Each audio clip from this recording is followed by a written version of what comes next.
अब स्टार्ट करते हैं क्लास को। और सुनो मेरी बात, लास्ट क्लास का सुनो मेरी बात सब। हाँ, अरे आप सबको ही बोल रहे हैं भाई, सुनो मेरी बात। लास्ट क्लास में जो हमारा जो टॉपिक था वो कहाँ तक पहुँचे थे हम? Types of parallelogram. मतलब हम पैरेललोग्राम को जान गए थे, हाँ, कि भैया पैरेललोग्राम की क्या क्या बातें होती हैं। आइए थोड़ा सा रिकॉल करते हैं वापस से पैरेललोग्राम को, हाँ, और इसके बाद हम जानेंगे कि इसके टाइप्स क्या होते हैं। आइए सुनो बच्चे, देखो सुनो, क्या है ना कि हम जाने थे कि पैरेललोग्राम का मतलब क्या है। अरे भाई, कुछ ऐसा शेप बना या कुछ ऐसा शेप या फिर कोई ऐसा क्वाड्रिलेटरल बना जिसके अपोजिट साइड्स का मतलब होता है, suppose this one is A and this one is B and this one is C and this one is D, then what is the meaning of opposite side? कि भैया A B जो है वो D C के parallel होगा और साथ में इक्वल भी होगा। तो पहला पॉइंट क्या है? पहला पॉइंट है कि ए बी जो है वो डी सी के क्या होगा? पैरेलल होगा। अच्छा, ए बी डी सी के इक्वल भी होगा। सेकंड पॉइंट क्या है? कि ए डी बी सी के पैरेलल होगा, साथ में इक्वल भी होगा। तीसरा पॉइंट क्या है? कि अपोजिट एंगल्स इसके इक्वल होंगे। ये हम सब पढ़ा चुके हैं। Means angle D angle B के इक्वल होगा, एंगल ए एंगल सी के इक्वल होगा, हम पढ़ा चुके हैं। सुनो मेरी बात, हम लिखते हैं। पहला पॉइंट क्या है? Opposite sides are parallel. मतलब क्या है कि भाई ए बी जो है ये पैरेलल होगा डी सी के, ये पहला पॉइंट हो गया। सेकंड पॉइंट क्या है? अच्छा, पहला पॉइंट ये अपोजिट साइड्स आर इक्वल। तो अपोजिट साइड्स तो ये तो दोनों हुए, साथ में ये भी तो हुए। तो ए डी जो है, अरे हम इसको छोड़ दिए थे। सुनो मेरी बात बच्चे, हमने बोला ए बी पैरेलल है डी सी के, ऐसा हम बोल के आगे निकलने लगे तो फिर यहाँ पर जो ए डी और बी सी है वो रोने लगे, बोले ए भाई हाँ, हमको तुम छोड़ दिए, रोने लगे। रोने लगे ये दोनों। हाँ, हमको आ गया दया। हम बोले ना भैया, हम तुम रोता क्यों है, हम बताते हैं, रुको ना। तो हम बोले क्या कि भाई ए डी तुम भी हो किसके पैरेलल? बी सी के पैरेलल हो। Opposite sides are parallel. सुनो मेरी बात बच्चे, ये साइड इसके पैरेलल है और ये साइड इसके पैरेलल है। This is the first observation we have. And the second observation is जो हमने इसके पहले क्लास में डिस्कस करा था कि अपोजिट साइड्स आर इक्वल। मतलब ये जो साइड है ए बी, ये डी सी के इक्वल होगा, पहला पॉइंट। दूसरा पॉइंट, ए डी जो है वो बी सी के इक्वल होगा। मीन्स ए बी जो है वो डी सी के इक्वल होगा और ए डी जो है वो बी सी के इक्वल होगा। This is the second observation. ये हमारा सेकंड ऑब्जर्वेशन था। एंड थर्ड वन इज, तीसरा ऑब्जर्वेशन हमारा क्या था कि भैया अपोजिट एंगल्स आर इक्वल। मतलब एंगल डी एंगल बी के इक्वल होगा and angle D angle B के इक्वल होगा और एंगल सी एंगल ए के इक्वल होगा या फिर एंगल ए एंगल सी के इक्वल होगा। This is the third observation. ये हमारा तीसरा ऑब्जर्वेशन था। And the fourth observation is कि भाई इसके दो डायगोनल होंगे ना। पहला अगर हम पॉइंट डी को और बी को मीट कर दे, देखो, तो पहला डायगोनल ये हो गया, बी डी बोल लो या डी बी बोल लो। और दूसरा अगर हम ए और सी को मीट कर दें तो ए सी बोल लो या सी ए बोल लो। तो इसके जो डायगोनल्स है ना, इसके जो डायगोनल्स है वो एक दूसरे को बाइसेक्ट करेंगे। तो बाइसेक्ट कर, मान लो एक पॉइंट ओ पे किया, तो अगर ए सी डी बी को बाइसेक्ट करेगा तो इसका मतलब है कि ये डी बी को दो इक्वल पार्ट में डिवाइड कर देगा। सुनो मेरी बात, इफ AC बाइसेक्ट किसको करेगा? DB। हाँ, AC DB को बाइसेक्ट कर रहा है तो क्या होगा?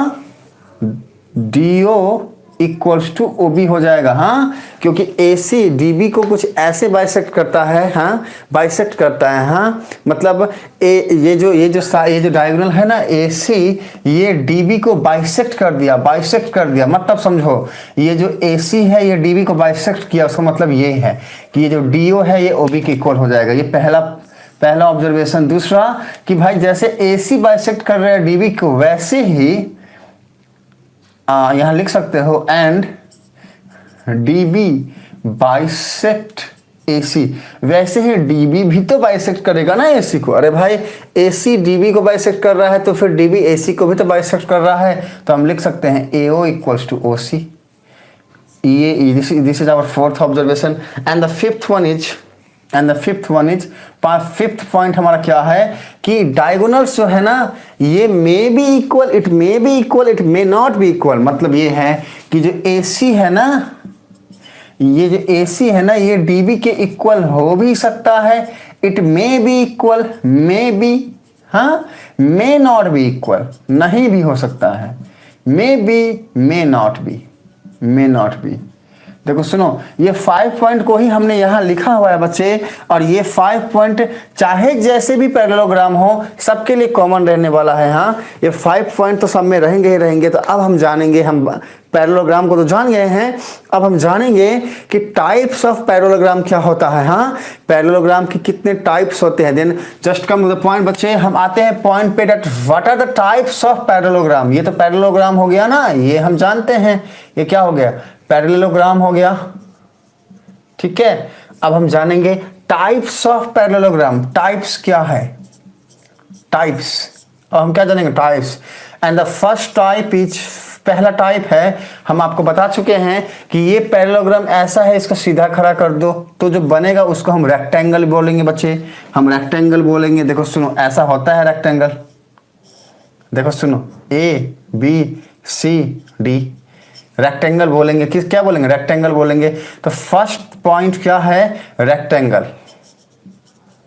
अब इसको समझते हैं कि अब हम टाइप्स में आ गए। हाँ, तो कितने टाइप होते हैं। तो पहला टाइप हमने बोला रेक्टेंगल। क्या बोला कि पैरेललोग्राम को हमने सीधा खड़ा कर दिया। जैसे ही हमने सीधा खड़ा किया तो पहला ऑब्जर्वेशन हमारा ये आया कि अच्छा रेक्टेंगल वाले भैया, तुम तो वो पैरेललोग्राम हो जिसको कर दिया गया है सीधा, जो था पहले टेढ़ा अब कर दिया गया है पीट पाट के सीधा। जैसे पापा जी हैं, पापा। हाँ सुनो, अरे पूरे हिंदुस्तान ही नहीं, पूरे ब्रह्मांड में पापा तो होते हैं सबके। हाँ सुनो मेरी बात, हाँ अब कोई बिना पापा का तो आया नहीं है। अब कोई बोलेगा हम बिना पापा के आए हैं तो फिर दिक्कत वाली बात है। सुनो, तो फिर बात दूसरी हो जाएगी, छोड़ो वो सब बात छोड़ो। तो सुनो मेरी बात, पापा तो सबके पास है और हिंदुस्तान के अंदर में सब पापा ही बोलते हैं। हाँ, पापा लगभग लोग पापा ही बोलते, पापा बोलो, अब बोलो, जो भी बोलो, ठीक है, लगभग मीनिंग तो सेम ही होता है। तो सुनो, जैसे पापा जी हमको पीट पाट के ठीक कर देते हैं ना। देखो अमन क्या बोल रहा है, पापा कहते हैं बेटा नाम करेगा, बेटा हमारा ऐसा काम करेगा, मगर ये तो कोई न जाने, चलो, कि मेरी मंजिल है कहाँ। चलो, तो ये जो है ना, ये मेरे ऊपर ज़्यादा सूट करता है। हाँ, ये मेरे ऊपर जो है ज़्यादा सूट करता है। पापा ने सोचा कुछ, हम बन गए कुछ, ठीक है, क्योंकि हम बनना चाहते थे कुछ। हाँ, तो खैर जो भी है, तो मीनिंग अल्टीमेटली कहने का ये है कि जैसे पापा हमें क्या करते हैं, हमको पीट पाट के ठीक ठाक रास्ते पर ले आते हैं, ठीक उसी तरीके से पैरेललोग्राम को जब पीट पाट के सीधा कर दिया तो बन गया। देखो सुनो, हम थोड़ा सा पेट फुलाने की कोशिश किए हैं, अब नहीं फुला होगा तो हमको कुछ बोलना मत। देखो सुनो, हाँ, अरे सुनो मेरी बात है कि इधर आइए बच्चे, कि हम पैरेललोग्राम को जब सीधा कर दिए तो बना एक ऐसा शेप जिसको हमने बोला रेक्टेंगल। और रेक्टेंगल में एक एंगल ये हो गया 90 डिग्री। अब जैसे ही एक एंगल हो गया 90 डिग्री तो एक पॉइंट को देखो, ये वाला अपोजिट एंगल्स आर इक्वल, इसको देखो। अब एक एंगल 90 डिग्री हो गया तो भाई ये भी 90 होगा। अब जैसे ही ये 90 हो गया, बाकी के दो बच्चे जो हैं वो भी होगा क्या, अरे भाई किसी भी एक क्वाड्रिलेटरल के तीनों एंगल का सम होता है 360, दो हो गए 90 90 180, बचे 180। अब हमें दो एंगल को अपोजिट एंगल को इक्वल करना है तो बचे हुए दो भी 90 होंगे। तो रेक्टेंगल का ऑब्जर्वेशन हमारा ये आया कि रेक्टेंगल जो है एक पैरेललोग्राम है जिसमें 4 एंगल्स, चारों एंगल होते हैं 90 डिग्री के equal. This is the observation we have. हाँ, हम बोलेंगे कि भैया रेक्टेंगल मतलब क्या, कि इट इज ए पैरेललोग्राम, ये एक पैरेललोग्राम है जिसके अंदर चारों के चारों एंगल होते हैं 90 डिग्री। ओके चलो, ये हम जान गए। अब हम जानेंगे इसके अंदर कुछ बेसिक सी पॉइंट्स। हाँ, तो सबसे पहला पॉइंट है पैरेललोग्राम का कि अपोजिट साइड्स आर पैरेलल। अब क्योंकि ये भी एक पैरेललोग्राम है इसीलिए पहला पॉइंट भी इसका यही होगा, क्या, कि अपोजिट साइड्स मतलब ए बी डी सी के पैरेलल होगा और ए डी बी सी के पैरेलल होगा, क्योंकि ये भी तो एक पैरेललोग्राम है ना। अपोजिट साइड्स आपस में पैरेलल भी होंगे और इक्वल भी होंगे, मतलब पहला पॉइंट भी वही और दूसरा पॉइंट भी वही होगा। तीसरा पॉइंट क्या है, अपोजिट एंगल्स आर इक्वल, ये भी होगा ना। देखो ये एंगल इसके इक्वल है, मतलब 90 90 के इक्वल है, ये दोनों भी 90 90 के इक्वल हो, तो तीसरा पॉइंट भी इसका सेम होगा जो हमने पैरेललोग्राम पर यहाँ पर लिखाया हुआ है बच्चे। इसलिए हमने कुछ इस तरीके से आपको लिखा के ये वाले बातों को टिक किया हुआ है यहाँ पर, देखो ध्यान से। फोर्थ ऑब्जर्वेशन क्या है कि डायगोनल्स बाइसेक्ट इच अदर, ये वाली बात भी यहाँ पे होगी कि इसके जो दो डायगोनल हैं ये आपस में एक दूसरे को क्या करेंगे, बाइसेक्ट करेंगे, मतलब फोर्थ वाला पॉइंट भी सेम होगा। तो चेंज क्या हुआ, अरे पैरेललोग्राम की बातें और रेक्टेंगल की सारी बातें तो सेम होगी, तो डिफरेंस क्या आ गया, डिफरेंस ये आ गया कि पैरेललोग्राम में हमने ये नहीं बताया था कि 90 डिग्री का एंगल बनेगा। हाँ, यहाँ पर हम तो ये नहीं बताया था कि 90 डिग्री का एंगल बनेगा, लेकिन यहाँ पे बन रहा है 90 डिग्री का एंगल। पहला लॉजिक ये चेंज आया। दूसरा पॉइंट ये है कि इसका फिफ्थ पॉइंट है कि diagonals may not be equal, diagonal equal हो भी सकता है और इक्वल नहीं भी हो सकता है, लेकिन इसका जो फिफ्थ पॉइंट है वो ये है कि हमेशा ही डायगोनल इक्वल होगा। देखो सुनो बच्चे, इसका diagonal always, diagonals are always equal, diagonals जो हैं हमेशा ही इक्वल होंगे। सुनो मेरी बात बच्चे, डायगोनल्स जो है इसके हमेशा ही इक्वल होंगे। तो डिफरेंस क्या हो गया पैरेललोग्राम और रेक्टेंगल का, दो बेसिक डिफरेंस आ गया। पहला तो ये कि भैया पैरेललोग्राम में कोई भी एंगल 90 डिग्री के इक्वल नहीं होता है, पहला की पॉइंट। दूसरा कि वहां पर जो क्या डायगोनल है वो इक्वल हो भी सकता है और नहीं भी। सुनो मेरी बात, लेकिन यहाँ पे हमेशा ही इक्वल होगा। देखो सुनो, चेंज क्या हुआ, चेंज एक तो ये एंगल वाली बात हो गई और दूसरा ये फिफ्थ वाला पॉइंट हो गया। बाकी चारों के चारों बातें सेम ही हैं। जो चीज़ें मैंने इसके लिए लिखा है 4 पॉइंट, वही इसके लिए भी होगा। तो हम जान गए क्या रेक्टेंगल क्या होता है। अब क्या है ना कि पैरेललोग्राम को क्या किया कि ये टेढ़ा था, इसको किया सीधा। अरे देखो सुनो बच्चे, पहले था ये ऐसा, इसको किया ऐसे सीधा। देखो डिफरेंस कितने का आ गया, पहले था ये ऐसा, अब इसको किया सीधा, तो बना क्या, रेक्टेंगल। रेक्टेंगल एकदम ध्यान से समझना। देखो हम समझाते हैं, पहले यही तो था, अरे ऐसा ही तो था, अरे देखो सुनो, ऐसा ही तो था, ऐसा ही तो था, देखो ऐसा, अब कर दिया सीधा। सीधा करने का मतलब ये हुआ कि ये जो बातें हैं ये थोड़ा सा शिफ्ट हो गया, इधर आ गया है, ये थोड़ा सा शिफ्ट होके ऐसा शेप बना रहा है। देखो ऐसा, अब ये हट जाएगा और जो बचेगा वो ये होगा। देखो सुनो, हम इसको हटाते हैं, अब हटने के बाद जो शेप आया वो कुछ ऐसा आया बच्चे, एकदम ध्यान से देखो। और जब ऐसा शेप बना तो इसी को हमने बोला ये रेक्टेंगल है। अरे हम समझाने की कोशिश किए हैं भाई, इसको समझने की कोशिश आप सब करिए कि इसी को हमने बोला कि ये रेक्टेंगल है, लेकिन अभी भी इसमें लोचा है। लोचा ये है कि भाई ये साइड इसके इक्वल है, ये साइड इसके इक्वल है, लेकिन ये चारों साइड आपस में इक्वल नहीं है। तो चारों साइड को आपस में इक्वल करने के लिए हमने बोला भाई तो थोड़ा सा और छोटा हो जा, तो ये वाली बात हमने ले लिया। देखो सुनो,